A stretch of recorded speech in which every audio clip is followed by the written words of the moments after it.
Gusto mo bang gumawa ng mga content o mga video sa iyong mga channel na walang copyright? So for today's video guys ay may tuturo ko sa inyong apps na maaari nyong gamitin sa paggawa ng content na walang copyright kahit lagyan pa ng mga music o sound effect. So at siguraduhin mo lang tapusin itong video na to para malaman mo kung anong apps ang pwede mong gamitin sa paggawa ng video content kahit may music na walang copyright. So, kinakailangan mo lang guys, magpunta ka sa Play Store at i-download mo yung YouTube Create Beta. Naka-download na tayo kaya meron na tayo nito. I-open mo lang yan. Kung hindi ka pa naka-download ay magsa-sign up ka pa dyan ng iyong Google account para ma-download mo tong apps na ito. So, ito ang makikita natin pag tayo ay nag-download. So, pindutin mo lang yung plus na makikita mo. So, dahil naka-download na tayo, ganito na yung format niya. So, mamimili ka na dyan ang i-edit mo ng mga content katulad ng mga video or picture na gusto mong i-edit sa yung apps na ito. So, ito pong apps na ito ay gawa ni YouTube. YouTube Create Beta. So, dito po kayo maaaring mag-edit na walang copyright. So, ito po yung sasample natin na i-edit. So, kumuha tayo ng isang video na i-edit natin. So, medyo matagal lang to kasi pinaprocess niya yung pag-i-edit sa ating content na ilalagay. So, yung Facebook naman po ay meron din pong walang copyright na music dahil kukuha ka sa audio library ni Facebook. Doon nyo po maaaring gamitin yung mga music o sound effect na walang copyright kay Facebook sa audio library.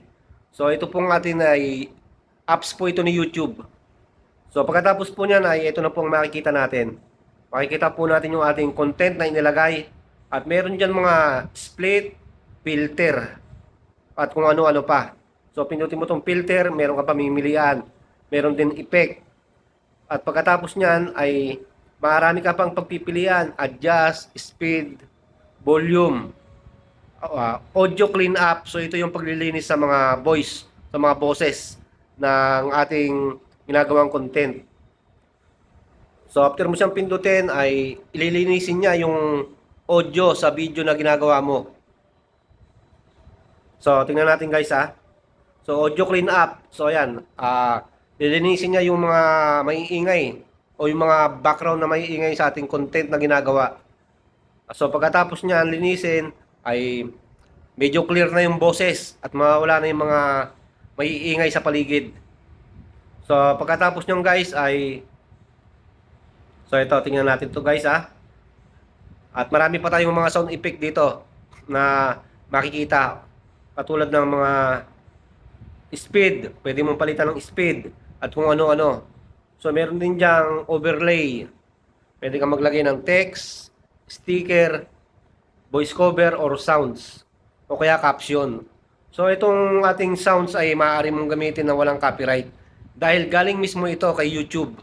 So dito pwede mong piliin yung hip hop, pop at kung ano-ano pa. Meron diyang alternative, R&B soul, at kung ano-ano pa mga music na maaari mong piliin, dance electronic, rock, folk acoustic, Latin, country, and Americana. So ayan po yung mga pamimilian natin na music dito sa apps ni YouTube na siguradong walang copyright pag inilagay natin sa YouTube. So hindi lang po natin alam kung ito'y copyright sa Facebook dahil magkaiba po sila. So si Facebook naman po ay may sariling music sa audio library. Doon po kayo kumuha ng mga music at sound effect na gagamitin nyo. Search nyo lang po yung audio library Facebook. So ito na nga po at pwede ka nang mamili ng mga music or sound effect na maaari mong ilagay sa iyong content. Or meron dyan sariling music mo sa iyong phone. So pagkatapos nyan ay okay na po. Siguradong wala na po itong copyright dahil galing ito mismo sa apps ni YouTube ng editing apps. So maraming salamat po at huwag pong kalimutang i-follow yung ating Facebook page.